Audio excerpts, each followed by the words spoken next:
There is a sixth dimension beyond that which is known to man. A multiverse as vast as eternity, as timeless as the Infinity Gems. It is the middle ground between the big two and the indie publishers, between sci-fi and mysticism, and it lies between the pages of the reader's imagination. At the summit of entertainment, the dimension of comics, where a humble service is held. We call this service the Gospel of Comics.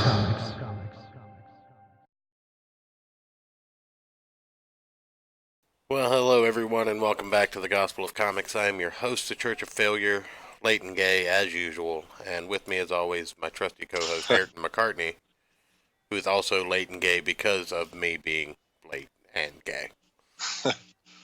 Yes, only by proxy. Leighton Gay by proxy. So, in accordance to the fact that we just finished up, the Watchmen review, the full comic series, and the fact that we hate ourselves. Well, I didn't actually realize that we were doing that the weekend that Watchmen was due to be released. That was actually fully coincidental. That wasn't a marketing ploy. It wasn't an attempt to get views because, well, it didn't really work. Danielle in the chat, thanks for stopping by. How's it going? It didn't really help reviews, but at the same time, it just seemed right that we got tweeted by Rob. Good job, Rob, on Twitter. Great artist. You should check him out. That we need to watch the Watchmen television show, and I think it was suggested that we trash it, but I was like, let's watch it and see what we honestly think, because it could be good. How bad could it be, right? It's not like there's mumble rap in it. And then there was mumble rap. The KKK with a warplane in 1921, which apparently is historically accurate. From what I looked up, there was an aerial assault in Tulsa, Oklahoma. But let's hold off on that for just a few minutes so we make sure, anybody that wants to get in here has a chance to get in here. Danielle says it's been a good night. I'm glad to hear that. Good. I'm glad that it's been a decent night for someone. I just got done wasting the better part of an hour of my life. Did you even bother watching the little teaser episode 2 at the end? I did not, no. I started to, and then I kind of wanted to ingest cyanide casually, so I stopped watching it. Casually ingest cyanide, fantastic. Yes. So now... You see what we do.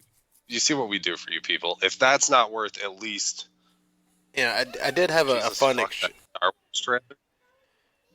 We might have to trailer on Spidey. We may have to look at that Star Wars trailer at the end of this, just for a. I'm gonna need a just for another reason to drink some bleach before we go to sleep tonight. Danielle, get those bleach Jello shots up. Get them cooking. That's right. We need those chilled by the end of the show. Stick them in the freezer if you got to. Yeah. Star Wars is dead. Star Wars died a long time ago. Star Wars died when the public just wouldn't accept Jar Jar Binks. Jar Jar Binks was essentially Fetch in Mean Girls, and Fetch is never going to happen, guys. Don't you love those behind the scenes footage of George Lucas talking about Jar Jar is the key to this. If we can make Jar Jar work, and then just everybody hated him. So I guess we should go ahead. And, even the prequels weren't fucked up this bad. Yeah. I mean, you're not wrong. But at least there were some entertaining parts, like Ewan McGregor as Obi-Wan was a fantastic choice. Well, anyways, we're not a Star Wars channel. Well, not yet. I mean, it just really depends on which way the wind blows. We're not a beer channel either, True. but True. um, But we do both ingest copious amounts of alcohol every show, so. I'm not actually drinking tonight. I don't know that I could be trusted to drink tonight after watching that episode. However, I did watch it. Um, it's an hour long. It's a season premiere, and like we alluded to in the very beginning, and like was pointed out very, very, what's the word I'm looking for? Um, blatantly, obviously, on the nose, pointedly. Um, Lack of subtlety? there is a history lesson at the beginning of the episode that talks about the Black Wall Street massacre of Tulsa, Oklahoma in 1921, in which, just a brief history I still lesson need for to everyone. some. Uh, the leaks were 100% right. Episode 9 will be fucking stupid, and I'm mad. Yeah. We'll That's what happens. we'll talk about that once we get through this Watchmen thing. We got to get this out of our system. It's hurting me a little bit. I have a really nice Alan Moore joke for later on. I don't think Watchmen was as bad as Star Wars is probably going to be, just from experience. But True. you know, like I said, just for a brief history lesson for anyone who hasn't seen it or heard about it, Tulsa, Oklahoma, the Black Wall Street Massacre happened between May 31st and June 1st of 1921, in which, several people in the black community were terrorized by thousands of white people because 10 white people were shot during some kind of altercation because of a court case or something. I'm not exactly sure on all the facts, but what I do know is there was a racial altercation during a protest or something outside of a courthouse, which just led to an escalation of apparently the entire state of Oklahoma coming down on Tulsa, Oklahoma. Now, coincidentally, this is the first time I've ever really heard about this endeavor, which really is kind of surprising. I'm really kind of shocked and appalled that if this is something that actually happened, it's not something that you hear about. I will go out on that limb. But the last place I would want to learn about it is during an episode of a TV show called Watchmen. Right. So, What does that have to do with anything about the Watchmen? well, and again, just playing devil's advocate here. There are 8 more episodes. There are 8 more episodes in the series. If That's too many. if the dynamic shifts, if the storyline actually starts to take form, this could be something of an interesting show. And if they figure out a way to tie in, first off, the reason they bring that to the forefront of the television show is because the main character, I forget her name. I read it earlier, but I forget it.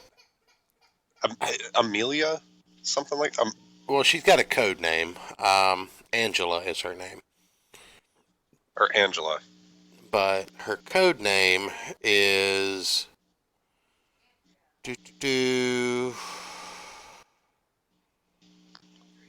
Sister Knight. So Okay. she was the baby that was, born out of that massacre, so to speak. She was abandoned, and then there was a small boy that carried her as a baby because everyone was killed. All the adults around them were killed. So that's where that ties in. Her origin story starts there, and it basically set the show up to be a very racially charge television show. Which, from the get-go... That's mildly. Well, from the get-go, like, I understand that you have stuff like, you know, targeted comedies and stuff like that for different family types and stuff like that. Yeah. You know, white comedies and black comedies are two different things. But when you have a show like this, where it's literally your main bad guy is essentially the Ku Klux Klan, maybe don't be so on the nose with it. Right? You know, the thing that bothered me, like within the first... Yeah, we're not 5 minutes in minutes. yet, folks. This is the first 5 minutes of the show. Actually, the first 10 minutes of the show. Yeah, within that, maybe, I don't know, maybe 15. I'll be nice and stretch it for whatever reason. Okay. They basically, like, they're doing a bunch of, like, weird, like, racial, like, flipping stuff. Like, Angela and her husband have 3 white kids, which I'm so confused by. I mean, They're I guess adopted. they could have adopted them. Yeah, they're adopted. That's pointed out in one of the spoiler reviews that I read after I watched it. I must admit that. Well, there's you know, some people out there who've gotten to watch the first 6 episodes of this show. Oh. Yeah, I mean, I figured they were adopted. You know, unless her husband was cucked by a white guy, which, if that's the twist in the show, then that would be funny. But wait, so this show is the origin of Mad Black Atheist? Anyway, but there's it's all kinds of stuff like that. Like, let's not get too far ahead of ourselves. Okay, yeah, sorry. You're good. You're just about to go off. Like there's more to get into before you go off. There really is. So anyway, we cut forward to present day, and we're in the middle of a traffic stop, basically. We're given the inference that the driver of the pickup truck, the white guy, was drinking alcohol, and you know, he fumbles with his cup while he's getting pulled over, and then a police officer approaches him, who happens to be a black man, and pulls, you know, he's got a mask over the bottom half of his face. So that's the first kind of weird thing you've got going on. Apparently, this is because there has been retaliation from these white supremacists against the police officers. So the police officers now conceal their identities. I find kind of interesting. And the most interesting concept, which we'll get to here, he notices as the guy's opening his glove box to get his registration stuff, he sees a Rorschach mask in there. Right. And he goes back to his car to call it in and stuff, and apparently their weapons are locked remotely, and he actually has to get permission to be able to take the gun out of his holster, which I kind of, like, if there was a practical way to do that, I kind of would agree with that. Yeah. For the police. But there really isn't a practical way to do that, I don't think, because exactly what happened technology will get there. Well, exactly what happened in this scenario would happen a lot before they nailed that particular technology down. Because, you know, he calls us in and he says that there's a cavalry paraphernalia. And we find out later in the show that the Rorschachs are called the 7th Cavalry, and it's revealed in this review that I'm reading. I don't know that it's ever revealed specifically in the episode, but these guys are using Rorschach's journal as a manifesto, essentially.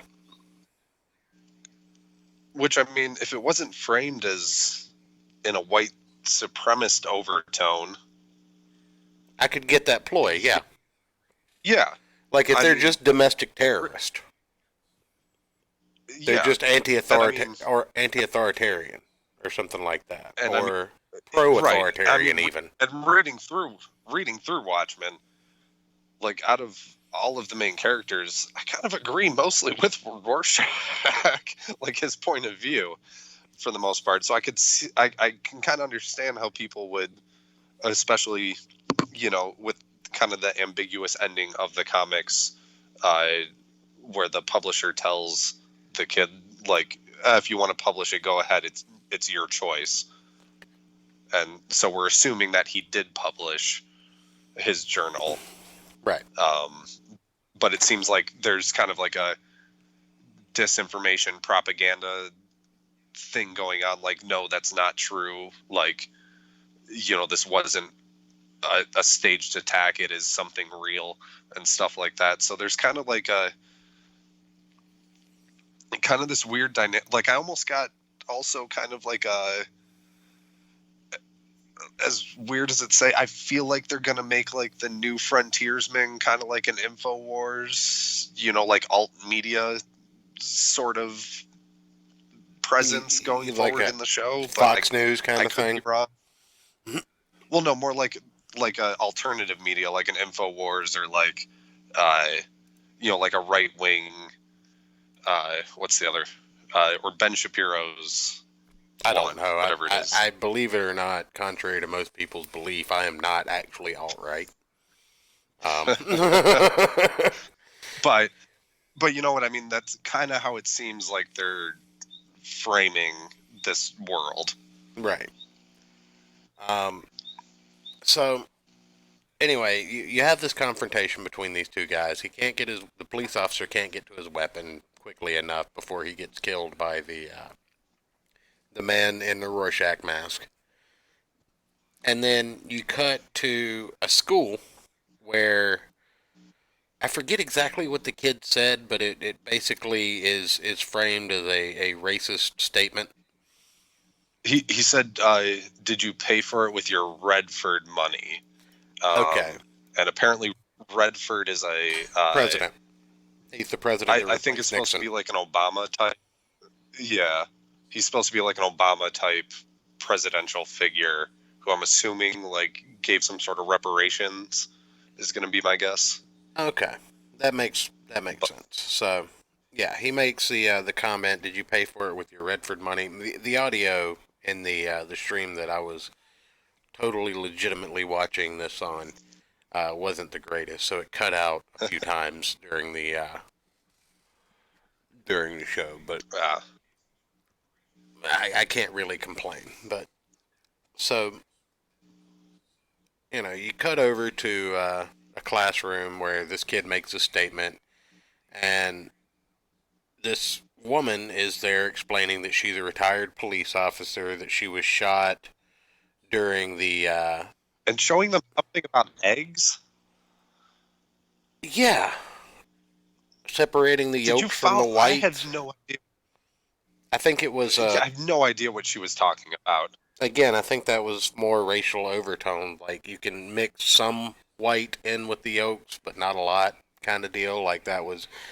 But they used it to pull up, and this was the first instance that this happened that I could tell, besides the obvious Rorschach mask. But they were using the eggs as an imagery for the smiley face. Yeah. So that was the first place of many.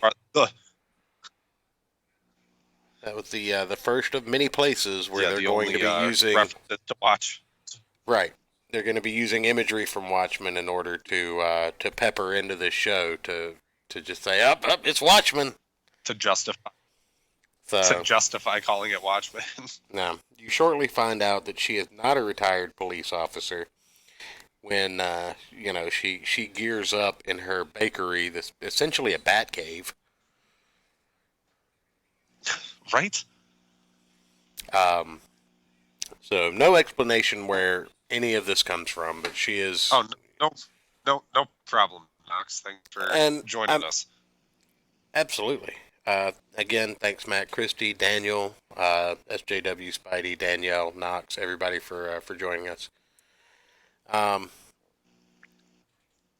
just kind of keeping going with it though, you you don't get a lot of that explanation in Watchmen either. So I mean that's fine to a certain degree, but you've got an idea of who this woman was before she was a crime fighter, so to speak. She's just a police officer. But if you take into Yeah, consideration that it's possibly just like police officer, uh, you know, gear or whatever that she's just got stashed in the underground of her basement. You didn't see like back computers or anything. But why did they make masks a symbol for bigotry? uh, We we don't know just yet. well, hold Probably because on. the We masks just are white. no, we just covered that because the Seventh Yeah, Cavalry uses Rorschach's manifesto or Rorschach's journal as their manifesto for hatred. Like that's the explanation that's given. They're just using Rorschach's journal and changing some of the words around, I guess, to suit their needs.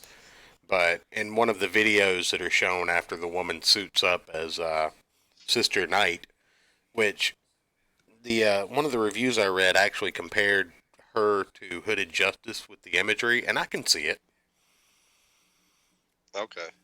Yeah. They've got the big hood, the completely black face. Because their Chinese overlords don't like That is masks. correct. So you also meet two other special cops in the crew, which I thought was kind of interesting. Yeah, like detectives is Yeah, kind of how I took them. yeah. Essentially, one is called the Red Scare and Interrogator Looking Glass. So that was kind of interesting. Yeah, and is did the Red Scare? He didn't really say much. I think he had like one line, but he didn't. He go like "Da, comrade," or something like that. Like complete like Russian communist. Yeah, something of that sort. Um, Okay. but his nickname is Red Scare. So what are you gonna do? Yeah. Um, Again, so so on the nose. so a little bit, later they track down the guy. Sister Knight just single-handedly walks into a place that's called Nixonville, um, because Nixon was like a six-term president or something, and they got him out of office and this Redford guy into office. So now all the white supremacists live in a trailer park called Nixonville, and I'm just like, wait a minute, As what? you would. I'm like, how is the president associated with racism? And then I was like, wait a minute, Trump. Okay, I get it.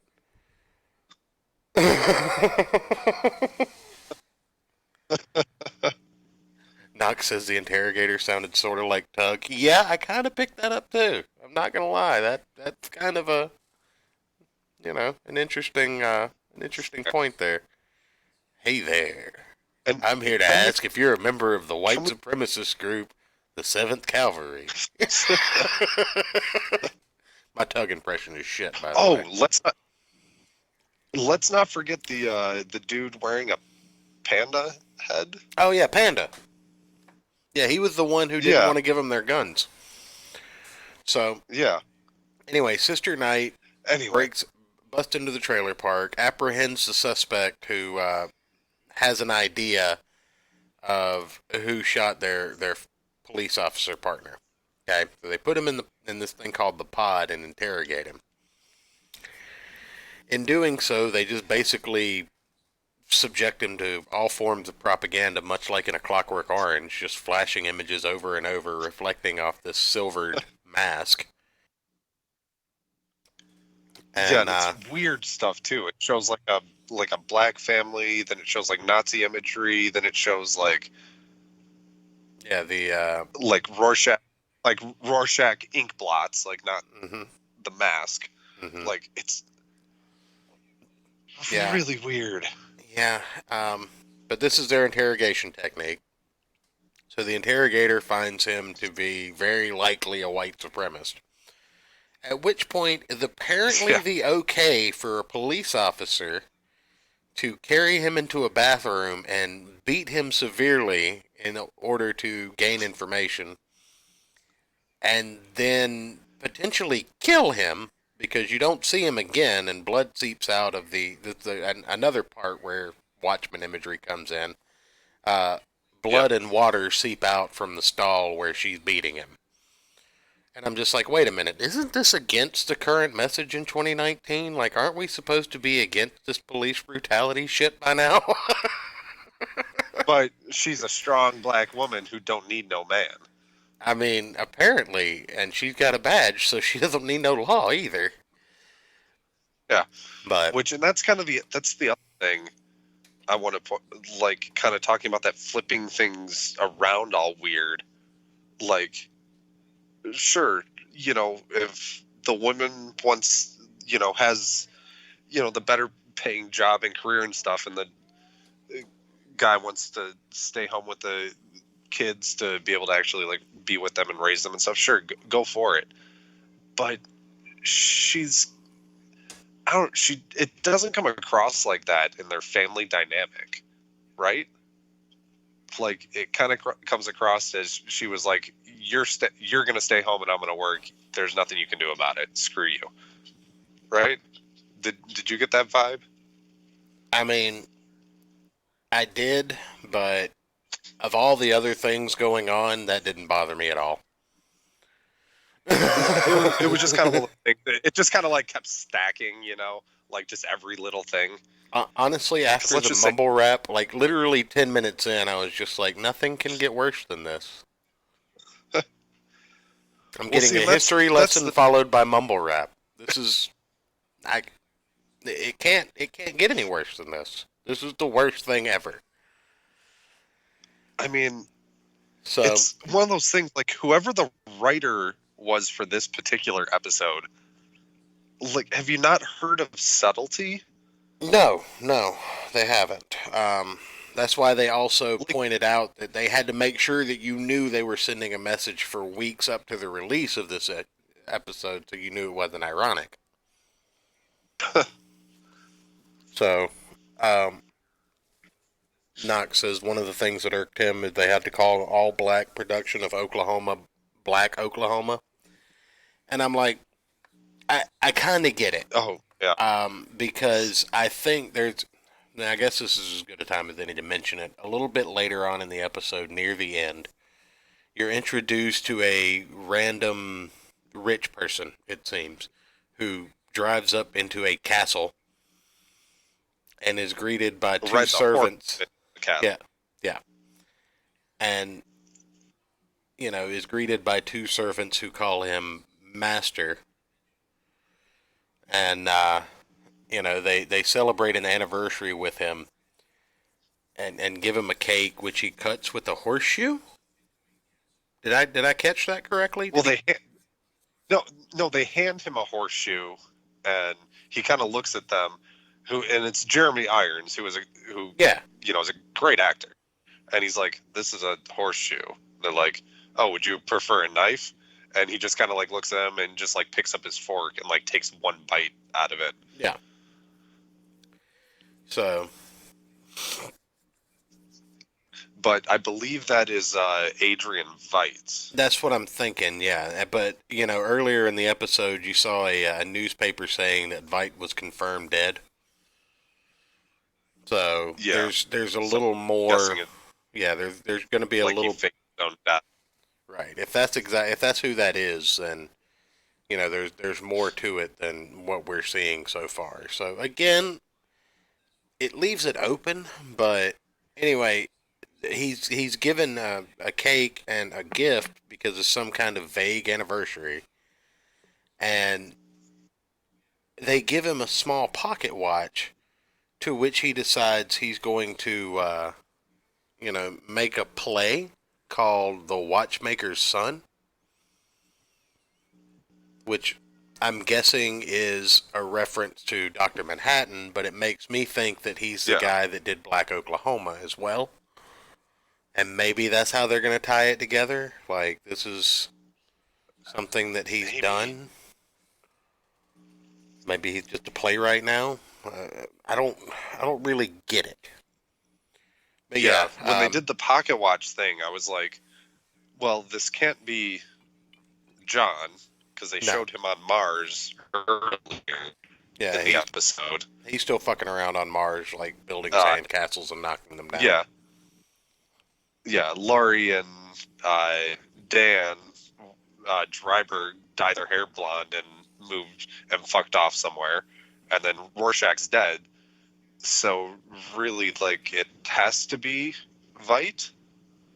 But well, I don't know. Maybe that anniversary is like the anniversary of, the clock counting down to midnight and the squid monster attacking. Well, let's go back a little bit. We talked about Oklahoma. Yeah. So that's how you're introduced to the one. Well, hold on. We're not there. We didn't forget. Trust me, we didn't forget. We're just jumping around all over the place. Earlier in the episode, We are jumping. Yeah, No, I did forget about it though. It did kind of make me laugh. This part, I will give it that. Anyways. Knox brought up Oklahoma earlier, and we didn't mention that there is a play in the show called Oklahoma that the chief of police, played by Don Johnson, who ironically was the leader of the Klansmen in Django, is now the chief of police against the Klansmen in Watchmen. Thought that was kind of funny. Nice tree there. So it, then, while Night Sister is driving her kids home from school, I guess, they have to pull off onto the side of the road because there is a sudden downpour of tiny squid, which I can only assume is an after effect of the giant squid monster at the end of Watchmen, which leads into my joke. Which makes no. Well, it leads into my joke. See, I showed a friend of mine a picture of Rasputin. Jesus Christ, let me fucking throw the punchline out there. I showed my friend a picture of Alan Moore, and his response was, Jesus Christ, I thought we drowned Rasputin. And then it clicked for me. We did. That's how we became so obsessed with the old gods. That's where the I can dig it. Yeah, that's where the obsession with Cthulhu came from. Was being drowned as Rasputin. Clearly, a show without a fish penis is not a show for me.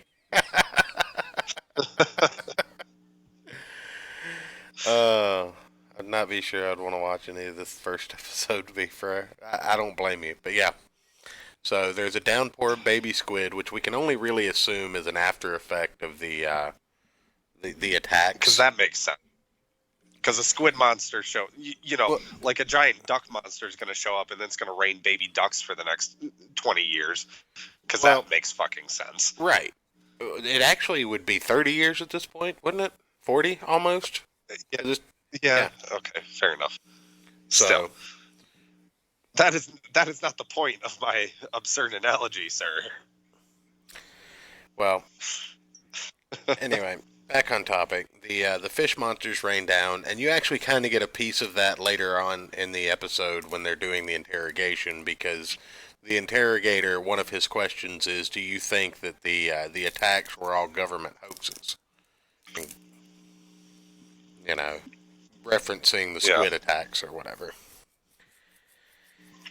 So, that's squid again, with the butthole belly button. Again, it's another one of those instances where they just blatantly use Watchmen imagery and Watchmen history without actually having a reason to. And I think all of these little tidbits are built in there to capture on the nostalgia of people who like Watchmen. Because if you look up the hashtag for this, I mean, it's not good.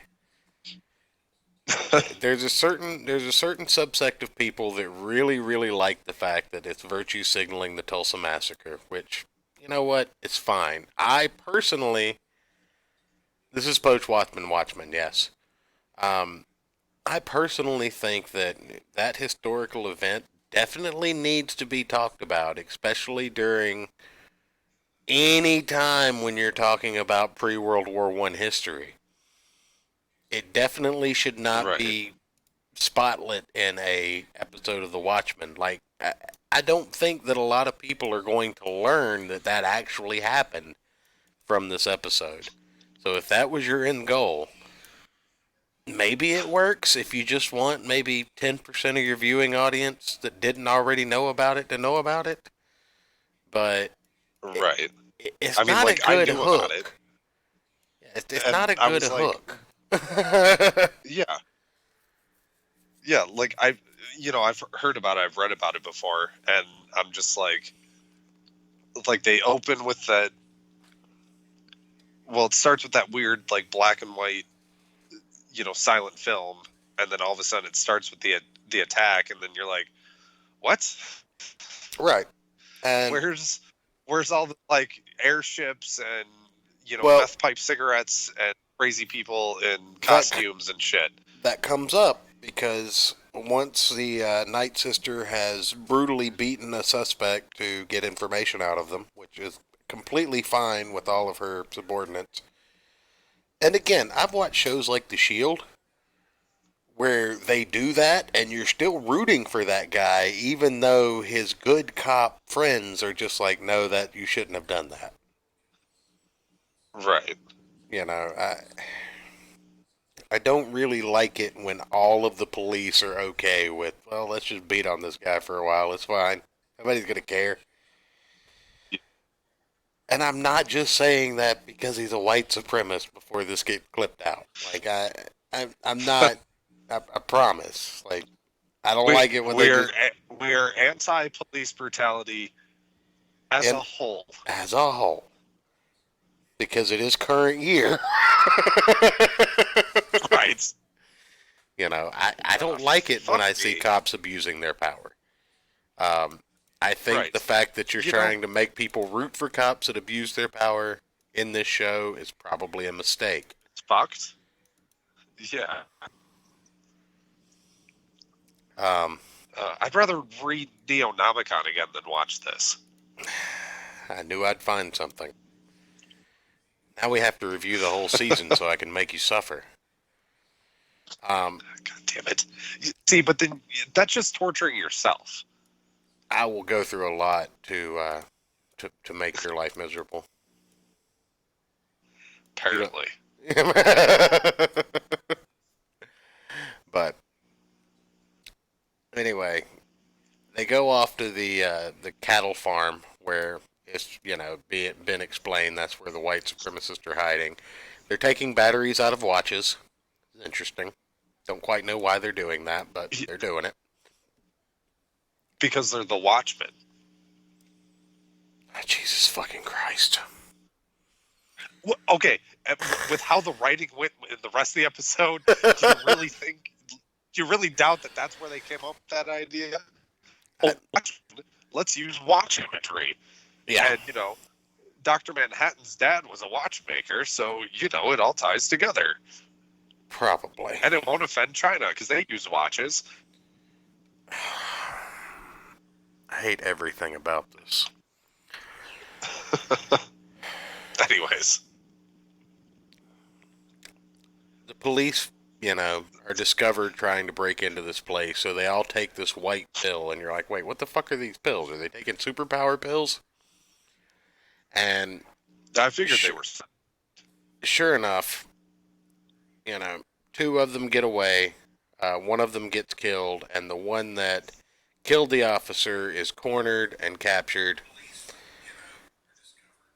And then he suicides himself with the pill. Oh, I'm not. If we watch it, you guys don't have to, but you can still know how horrible it is. I'm not making Hillary you guys. Clinton. Yes. He Epsteined in Minecraft with a pill. So we've got yet another piece of classic Watchmen imagery that it all feels so forced. Like none of it happens organically. Like, actually, Novel Bro, you said you don't want to watch it. I kind of want you to watch it, being a writer. So you know what not to do. Well, right.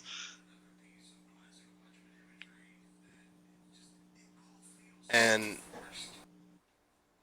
you know, anyway, during this raid, it's discovered that the police are using a modified Archimedes owl mobile. So, again, no reason whatsoever. More Watchmen imagery. Like, how the fuck did they get Archimedes? Well, Where did that come? It's police issue now. Don't you realize all the superhero all the superhero paraphernalia and memorabilia is oh my goodness, my children are very upset. They probably caught the end of the show with me. But probably. I kind of want to start doing that too. I wouldn't blame you at this point.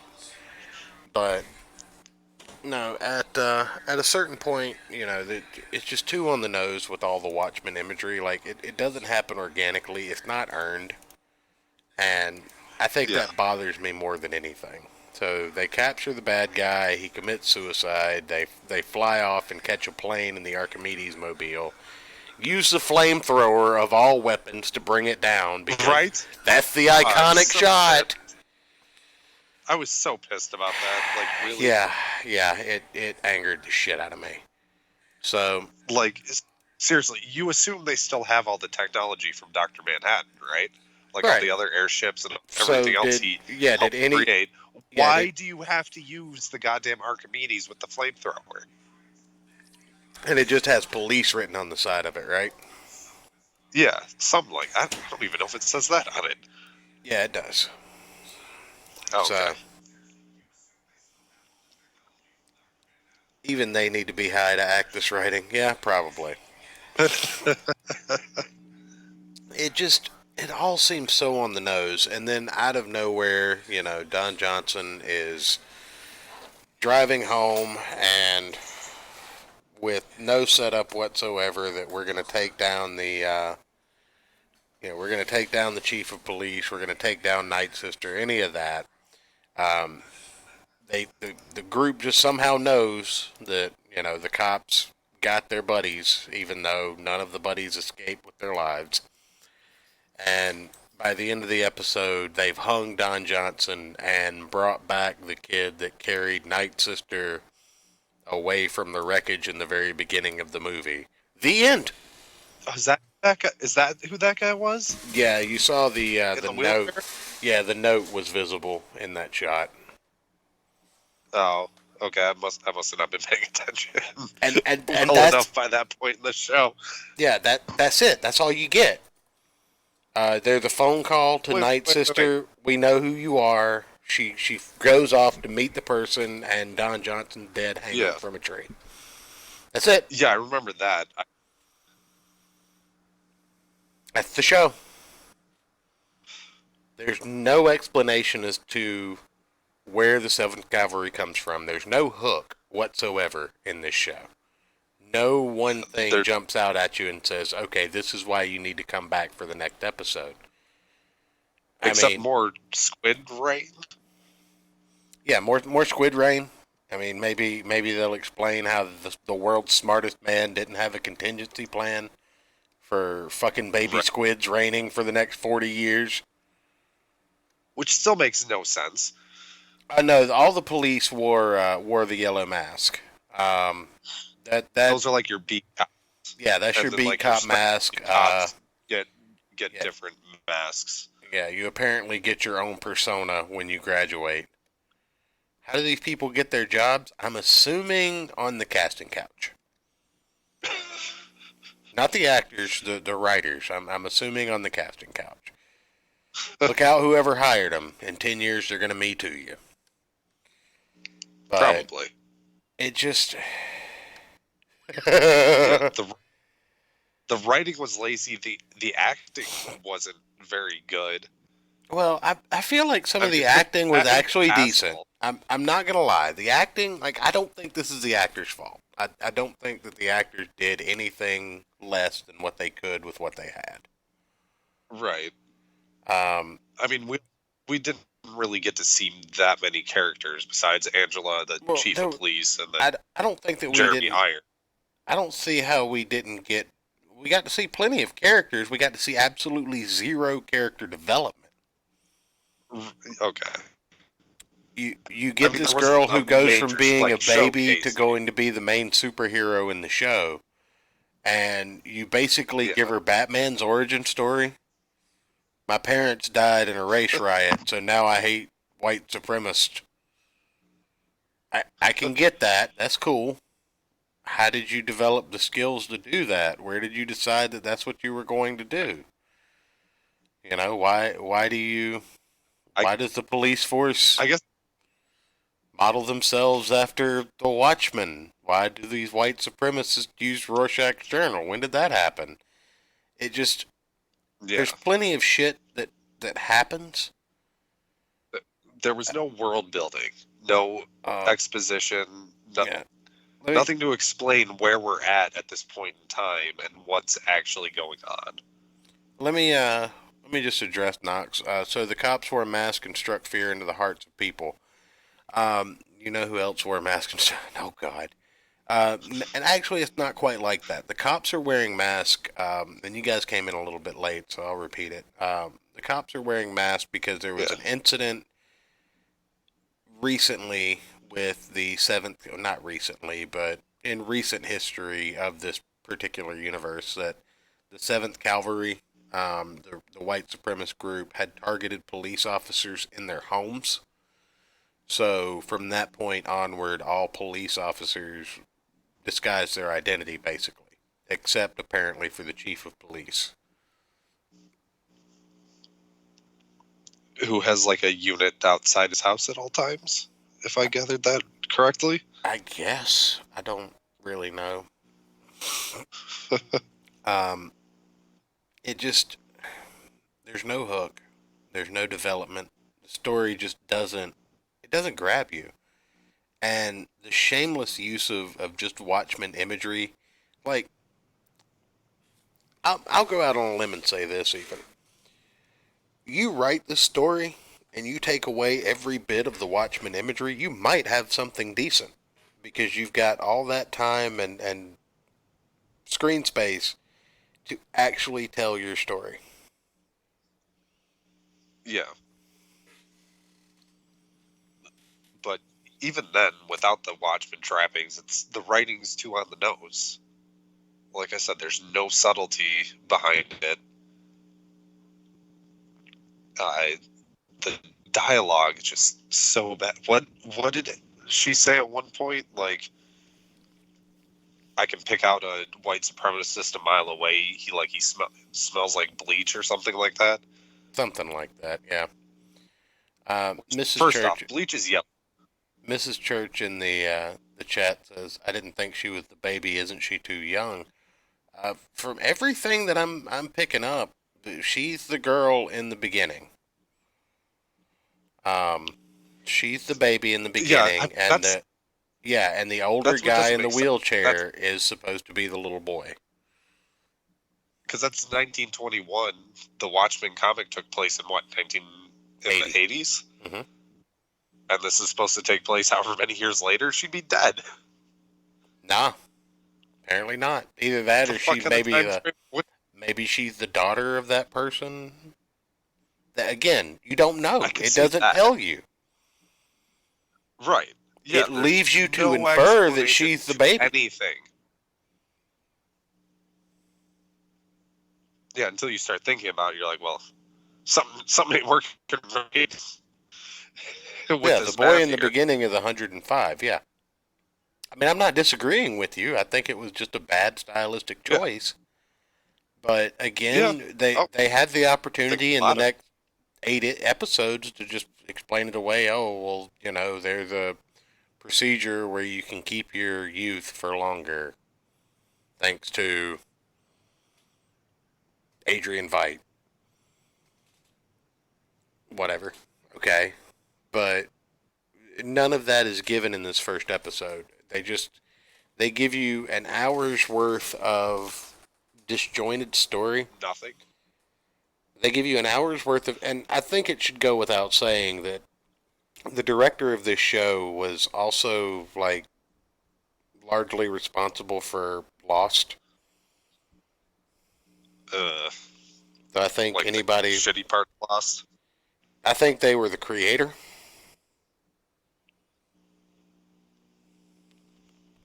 I thought J.J. Abrams was the creator. I don't know. Let me do my due diligence, I guess.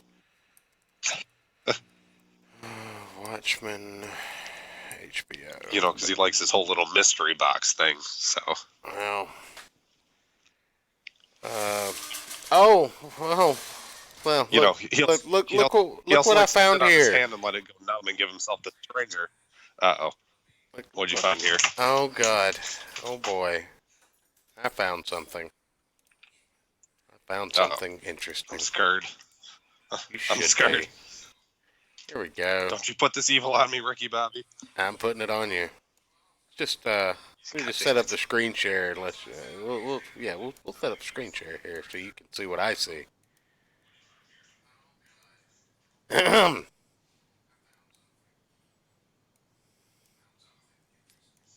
HBO's Watchmen director shares how being from Charlottesville made the series incredibly personal and her thoughts on season 2.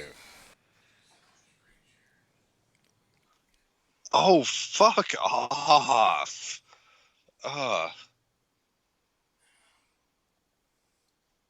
Like I I are don't these people just having a giant circle jerk at this point? I think that's what it is. I'm not gonna read all this, but it definitely makes a Holy lot. fuck. Yeah. There's an interview. Let's just take a look at one of these questions, shall we? Here we go. Yeah, How did you get involved in the project? Tear this person a third asshole. How did you get involved in the project? You work with Damon Lindelof on The Leftovers. So did he ring you up? No, I rang him up after Leftovers ended. Heard he was going to do Watchmen. Really, anything he was going to do, I was interested in. I had not read the book yet.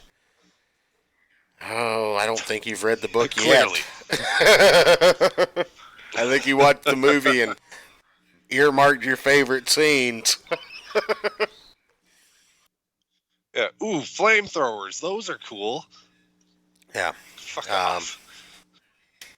Got on the phone with him. Why did it mean so much to you? Here's the one we want to read right here. Here's the question we really got to have the answer to. Why did it mean so much to you? Well, I'm from Charlottesville, Virginia, and I was reading it while there. The home of Trump supporters. I'm married to a Chinese man who's an immigrant. I have biracial children. I'm half Jewish myself. Oh, fuck.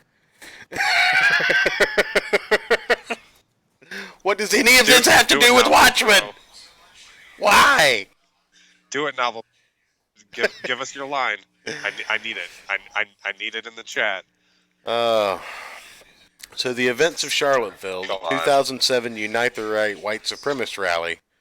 Thank you for explaining that for the people in the back.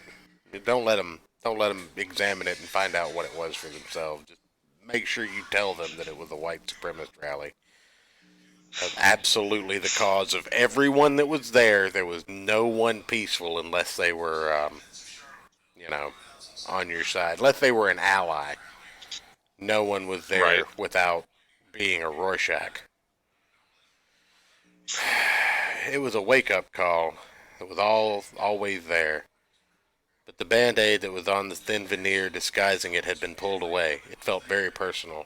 Since the 2016 election, I've felt upset and shocked.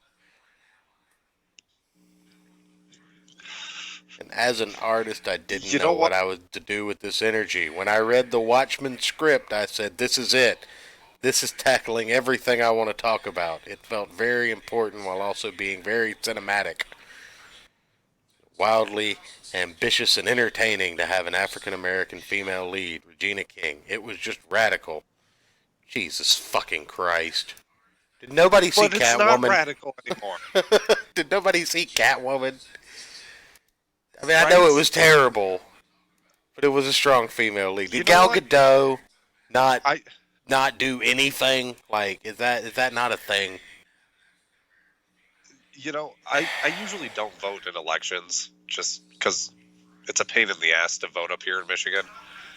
But just because fuck you, whatever your name is. I'm gonna vote for Trump just because I hate this show that much. How's that sound?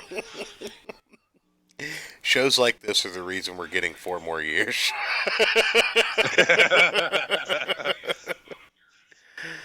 just imagine like the victory party after he gets We're elected again. We're gonna watch They Watchmen backwards. They scream the Watchmen in the stadium during the celebration party. Oh, that would be fucking hilarious. Backwards, though, and upside down. Well, yeah. Okay. Oh, I would die laughing if he did that. I mean, that is something he would do.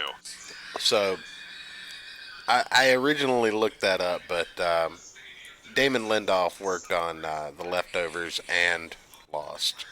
I'm trying to figure out who he was in Lost. Oh, man. Yeah, when you search for Watchmen director, that's the first article to pop up, and that's why we had to take a look at it. What a fucking twat. Get over yourself. Oh, man. Okay, so What, he was an executive sit producer there and joint do yoga so you can showrunner suck of yourself Lost. off at the same time. He was an executive producer and a joint showrunner on Lost. He and the Lost writing staff won Writers Guild Awards and Best Dramatic Series in 2006. 13 years have not been kind, buddy.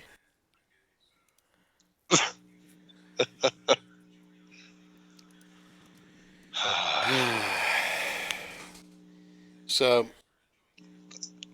I'm taking one of your lines, Church. I hate everything. I fucking hate everything. This is worse than I initially thought. This is worse than Spider-Man. This is worse than Star Wars. If SJW Spidey's still around, I think.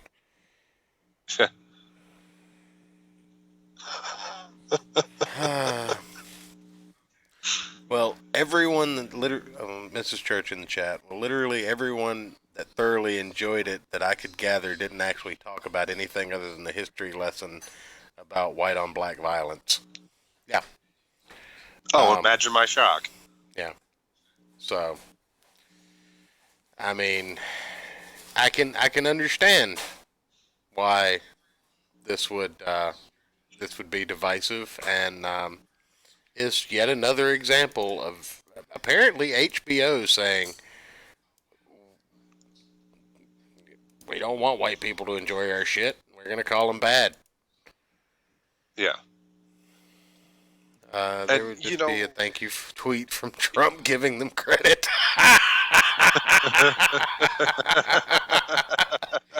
I want to thank the writing staff of The Watchmen for ensuring that 4 more years of keeping America great.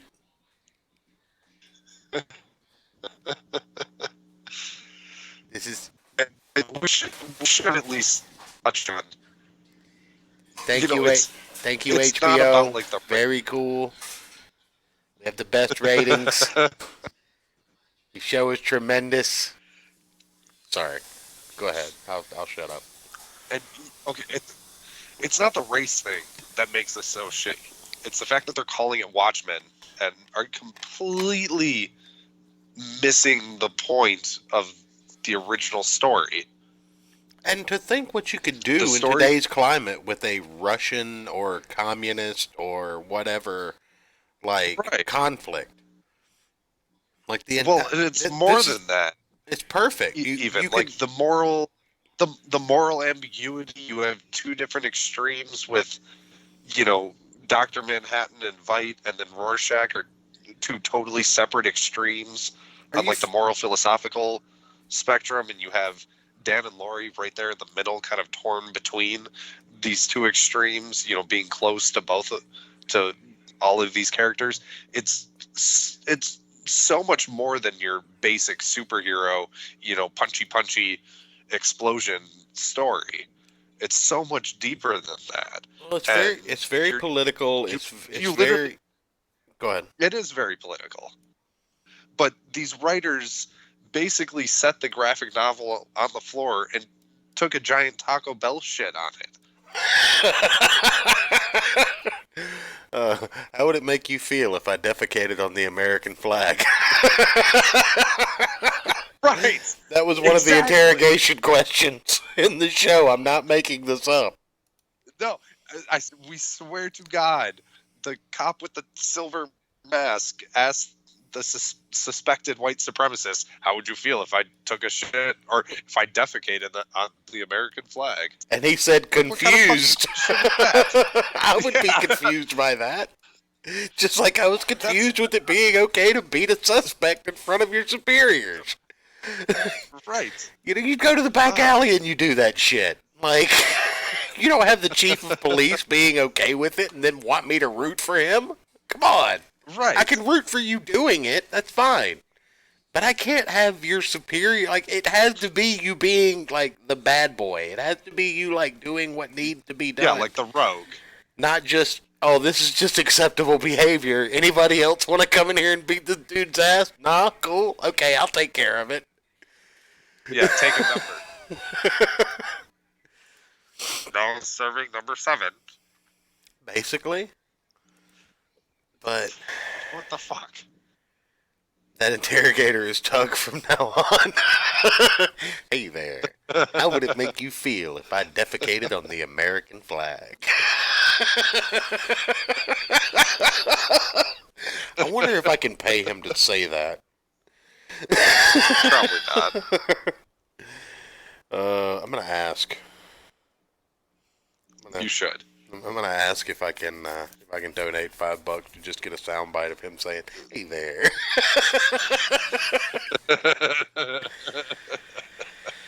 But And I would totally put that into something. oh, I'm sure. All in all, though, I mean, just like I said, I feel like this show, it has the potential to be very interesting. It has the potential to be good. I mean, it didn't bring it for this episode. Yeah. There's plenty I One can more laugh thing at. I thought of. Go ahead. So, obviously they're going to bring some of the, popular characters back at some point in the show, right? Because you have to. But since Rorschach's dead, the second Rorschach is a black man, isn't he? Yeah, he's the son of the therapist that interviewed Rorschach. Yeah. Kind of complicates things a little bit for your story there, doesn't it, Bucko? Yeah, DC already beat you to the virtue signaling, and they did it better.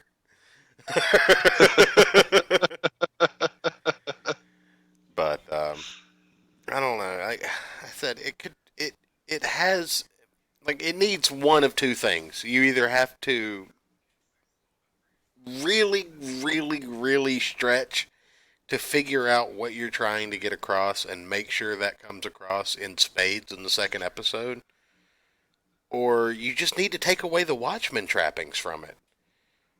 Yeah. I feel like, oh God, what are we? Am I literally looking at the Discord while I'm on air? Is that happening? Yeah. I just yeah, clicked on it too. yeah, I agree with that. And everybody, but I don't know. I feel like you've got, you've got a problem here. Those were themes that were covered in The Watchmen. Right. You can't just put Nixon's head on Mount Rushmore, show us a couple of pictures of old heroes, give us a couple of newspaper headlines and TV clipping, give us some imagery without you don't earn it. It's not natural. It doesn't progress like an honest to God story would. Like, honestly, you're using imagery from the end of the Watchmen television show and the beginning of the end of the Watchmen movie and comic book, and the beginning of the comic book and the beginning of your show. What are you going to do when you get halfway through your show and you've already used up all the iconic imagery that you can? Right. Like, you've already burned through the Watchmen mask, Or the Rorschach mask. You've already Jesus. burned through the. I'm not reading that out A loud. black Rorschach. You're not going to read that? Rorschach. Yeah. Well, I mean, you can't. It's Yeah. Rorschach, like spelled Shaquille O'Neal.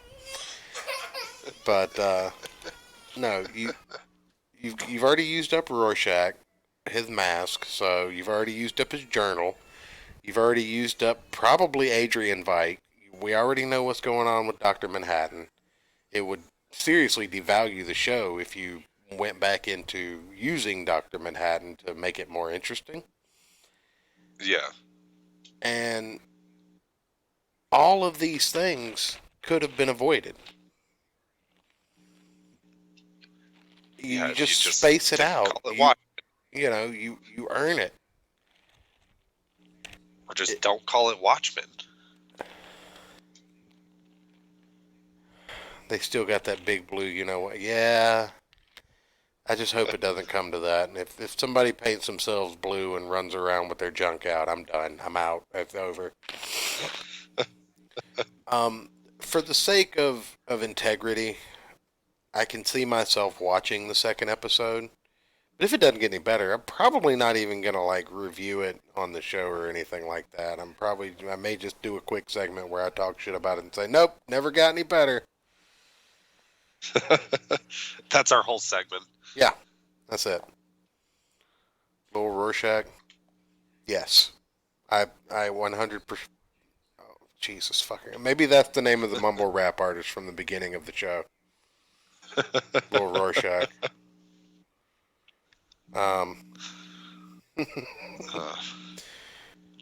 But So we torment ourselves I mean, and go pull up a Star Wars trailer,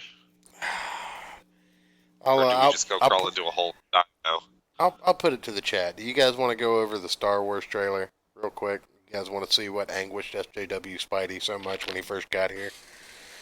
Yeah, he was pissed. He was. He was very upset.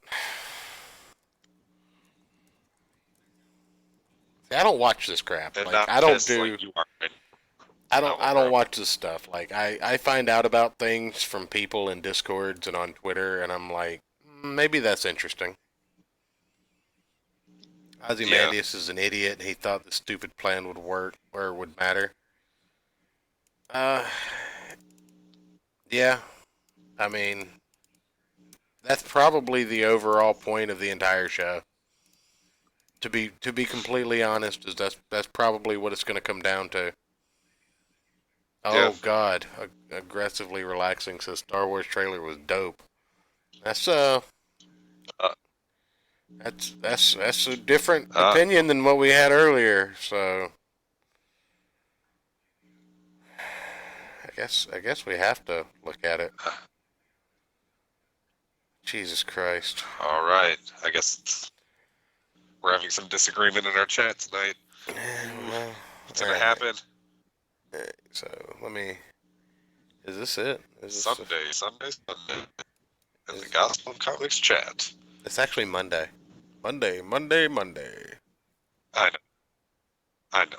But Do you? Is this? I mean, no. I'm pretty sure. Like, I'm like 87% sure that it's Monday. It is Monday. Star Wars trailer. Oh, okay. I don't know what trailer he's talking about. The one that I just saw came out on April 11th. October. Huh. Let's just see here. I don't know. Let's see. I mean, it would have to be getting close to releasing a trailer, right? You know, the movie's coming out in like December. Well, they've got one for October 9th for The Last Jedi. Is that the one we're looking at, The Last Jedi, or The Rise of the Skywalker? Rise of Skywalker. Rise of Skywalker. Yeah, final trailer. 1 hour ago. Final trailer. Oh, final trailer. So, final. Okay, there it is. 2 minutes and 38 seconds. Is that the one I'm looking for? Yeah, I think so. I don't know. I haven't watched it. All right. Well, let's pull it up. The first. You pulling the screen share back up? Yeah, well, let me get the shit set up first. Goddamn, I'm not a wizard. I'm not Alan Moore here. I was just wondering. Alan Moore is the next Defense You Against the do have a Dark. comparable beard, though. I do. No, Alan Moore is the next Defense Against Dark Arts teacher in fucking Hogwarts. The next, you mean he's been the Defense Against the Dark Arts teacher for the last like 30 years. Yeah, ever since the curse was broken. Star Yeah. Wars. All right, let's add this. Make it big. The background. Done. Let's mute ourselves.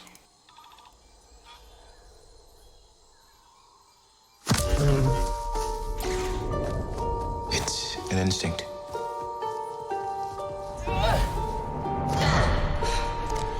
A feeling. The Force brought us together.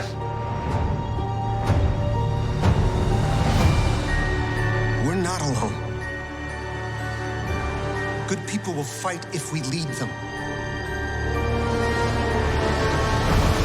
People keep telling me they know me. No one does. But I do.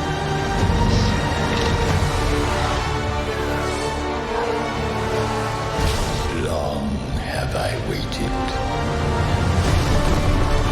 And now you're coming together.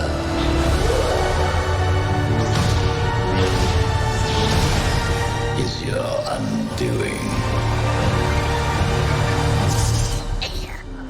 What are you doing there, 3PO?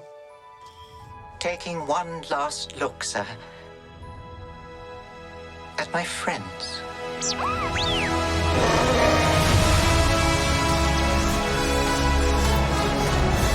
Confronting fear is the destiny of a Jedi. Your destiny.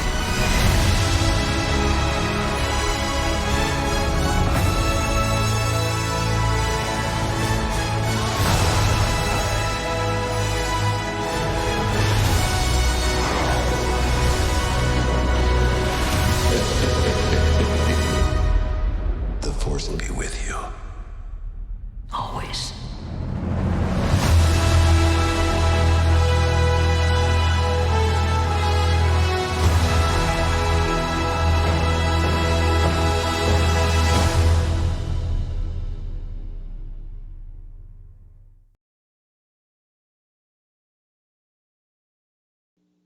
Say that again.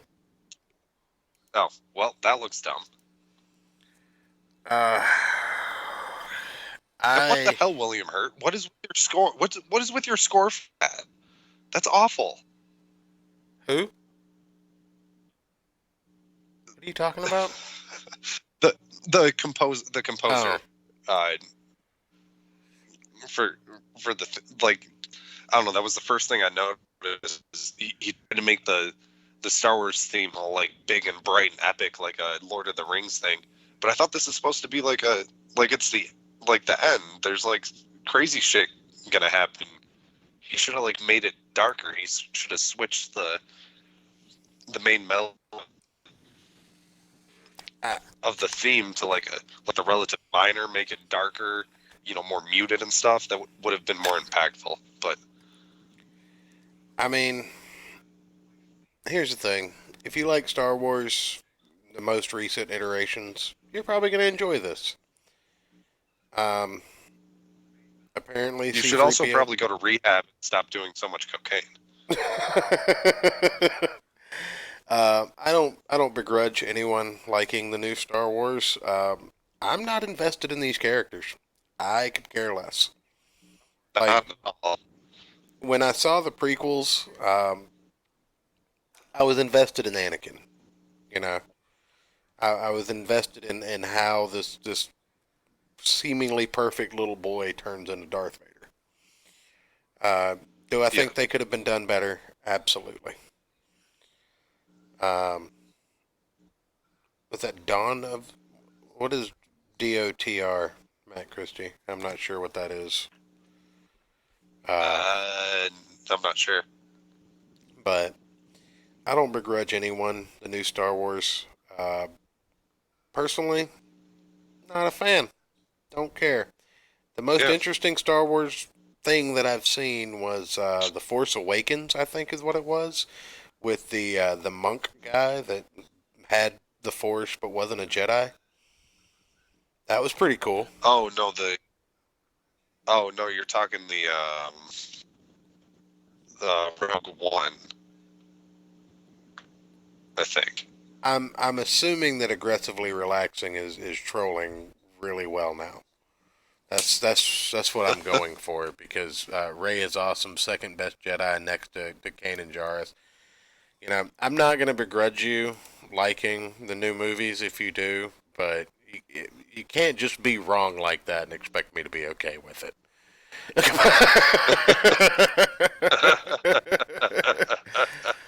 Day of the Rope. That's what DOT. Okay. All right. Okay. Ow. In Minecraft, Day of the Rope in Minecraft. It just doesn't excite me at all. The new Star Wars movies, nothing. Man with the Force was great. Yes, that is correct. When Samuel L. Jackson was made to be a Jedi with a purple lightsaber, I'm going to add that part in. I was done. Yeah, I'm with you. I don't know. It's not what it used to be. They're trying to capture lightning in a bottle. And I mean, how much can you really do with Star Wars? You can do a lot with right? it. The thing is you can't. Well, you can't for a capture general audience. You can do a lot with it. You just, you don't make Star Wars movies for a general audience. You make Star Wars movies for people like us, Ayrton. You make Star Wars movies for people like us because we're the ones that want to go see them. When you start making them for a general audience, they cease to be for people like us who used to want to go see them. And that's the problem. That's true. That's the thing. And it's beginning to I feel like one big... kid. Go ahead. Yeah, when Lucas released the remastered of the original trilogy, they actually released them at a local movie theater. Yeah. And my dad took me to see them in the theater when I was a kid. Yeah, they used to do that all the time around here. Yeah, and I remember thinking, what happened? After Return of the Jedi, what happened? Did they rebuild everything? Does Luke rebuild the Jedi Order? That would have been way more interesting of a story than 30 years in the future. We're back to where we started. No. Aggressively relaxing. You said Rey was second best Jedi. That's what I was disputing. I don't know anything about Kanan Jarrus. I'm not that big of a Star Wars guy. Was raised on Star Trek. But saying that Rey is objectively better than, Luke, Anakin, Obi-Wan, Qui-Gon Jinn, any of the other Jedi ever, without having to be a Mary Sue. Universe stories. I'm gonna have to disagree with that. Kanan might be the best Jedi. I'll give you that. Don't know anything about him. Rey, nah. Sorry. Can't give you that one. Rey hasn't had to overcome anything that I've seen. Right. She just gets upset and things start going her way. I'm just... She was a lonely orphan on a desert planet And she doesn't know who her parents are. who, yeah, But just like half of Detroit. didn't Han become a Jedi? I don't think Han became a Jedi, Knox. Not sure that actually happened. Maybe while he was in Carbonite, maybe he discovered the Force. Who the fuck knows? But I don't know. I had to make peace with the fact that it ended up sucking too. It was a shitty decision in my opinion. I still dig the sword fights and spaceships. Yeah. And I'll give you that. All, though? Yeah, I mean, that's the best part of it. But the thing is, like, you're never going to capture that lightning in a bottle of Star Wars, the original trilogy, ever again. You're not going to capture, you're not even going to capture the original Star Trek in a bottle again. But Star Trek remained true for much longer than Star Wars did. Honestly, I don't.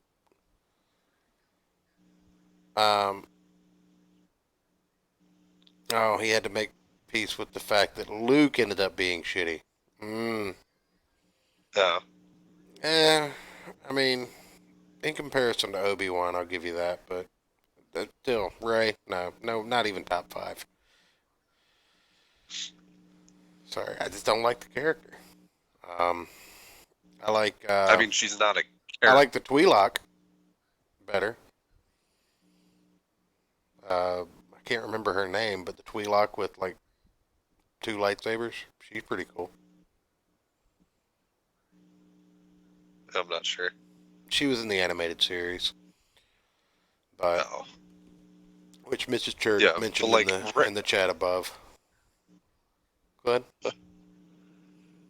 Yeah, Rey isn't. She's not really a character, though. Like, that's stretching to call her that. She's basically like a fantasy avatar. No, she's a Mary Sue. That's the problem. Like, she's a prime example of what that is. Just like Captain Marvel's a Mary Sue. Yeah. I think they realize that, and that's why they let Thanos punch her out of the movie. But you mean pimp slap her out of the movie? Well, I was trying to be diplomatic here. But no, it doesn't appeal to me anymore. Star Wars, it's done. It's over with. I don't know. Yeah, I'll probably watch it on a totally streaming service out of morbid curiosity, but that's about it. I mean, I'll probably see it. I've seen every Star Wars movie. Yeah. I don't particularly care. Like, this isn't when episode 1 came out, I was so excited. I could not contain myself to go see Star Wars, the Star Wars of my generation. And now I'm just like, oh, it's the second Star Wars movie they're putting out this year. Whoa. They're going to keep doing this until they've milked that particular property completely dry and then take it out to pasture and kill it. Whoa. Yeah, it's going to have, like, dry, chapped, bleeding nipples. Yeah, imagine how I feel being a comic book fan and understanding that that's what they're doing to Star Wars. The same company that owns my comic book properties. Oh, yeah. Ashoka. Yep, that's exactly who I think about. Again, I'm just busting balls aggressively. I don't care if you like Rey. That's fine. She can be your absolute favorite Jedi. It no bones off my back. I'm not going to personally think less of you. I can't say the same for everyone that likes my show. We're all pretty disenfranchised with the media at this point, but what are you going to do? If you like Rey, I'm all for it. But yeah, I think that Galaxy Quest was the Star Wars of my generation. God, Knox. I'm just waiting for Matt Christie to make a Tron reference. That's all I want. But I mean, he lives in the Tron universe, doesn't he? With that crazy I think that might be what he's building. I think that might be what he's building the machine for. Yes. But no. Make some alternate digital reality. I get it. But no, I think that'll probably wrap up what we've got for tonight. I mean, we're a little bit early, but we can end on 15 minutes early. Let everybody get set up for Racket Stream. Yeah, I can only listen to us rant for so long. Well, I mean, I can find something else to rant about for another 15 minutes, but I don't want to force it. It's just Start Ship Troopers for the win. I will say I wasn't anywhere near as upset by that. I wasn't anywhere near as upset about that trailer as Spidey was. Oh no! I mean, I got to find out why that shit made him so mad. Because wasn't Ray supposed to go over to the dark side? Wasn't that a thing? I don't know. I mean, there was a sequence that was put out online. That's where we got the lightsaber Swiss Army knife. I mean, the most impractical lightsaber design ever. The butterfly lightsaber, basically. Yeah. Yeah. Like, how would you even use that? I don't know.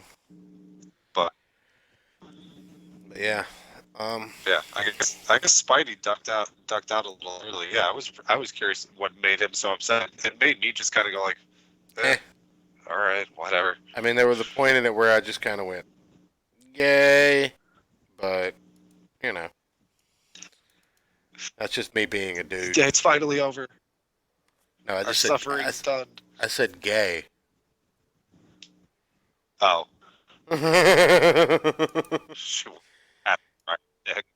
What do you mean? Ray showed no humanity or, interest in any sort of sexual proclivities whatsoever. That's part of what makes her doesn't feel real. Like, she doesn't act human.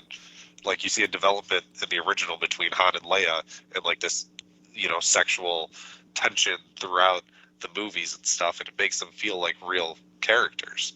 Yeah. And then the twist after the tension between Han and Luke to find out that they're brother and sister, and they're like, ew. Yeah. That was pretty funny. She wants to feel his dark side. That's nasty. Well. Jesus, Matt. I don't know. Honestly, I don't think it was as bad as Watchmen was, and I don't think Watchmen was the worst thing that was ever put out. I do feel like some of the the criticisms are a bit harsh, and definitely, I don't trust any of the criticisms that come before the show even launched, which is why I made it a point to watch it. It's not my thing. It's not something I'm going to enjoy. They've apparently captured a market, just like all these things do. It really shows what market that these people are going for. And instead of trying to encapsulate all markets, they're literally, bottlenecking themselves into a particular group. And unfortunately, what's going to happen is that particular group's going to run out of money. And they're going to stop being able to support all of these ideas when everyone jumps on that bandwagon. And if you shun an audience for long enough, they're never going to give you another chance. That's kind of the moral of the story, I think. It's almost like you have to appeal to your fans. Not even that. Like, you have to constantly try to make new fans, don't you? Well, yeah, that too. Yeah, that's the thing that I think they try. Should be triumphed using the Force. Okay, I think we need to end this. Yeah, I think Force choked. Can she dry hump using the Force? Yeah, I think Jesus. I'm not ignoring the chat. I'm just not reading it. So Van Herten's channel. Listen to the link down below. Anyway, She is from another planet. anyway, I think that'll probably wrap it up for us. I do want to thank everybody for I mean, coming out. we both know they're going to take this over Discord. Oh, absolutely. It's fine there. I mean, it's not out in public on my YouTube channel. I don't have to read it out loud on my Discord. Don't go dry humping here in the chat. Yeah. But Those blast points too accurate for some people.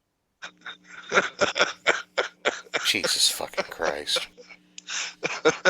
I love you guys so much.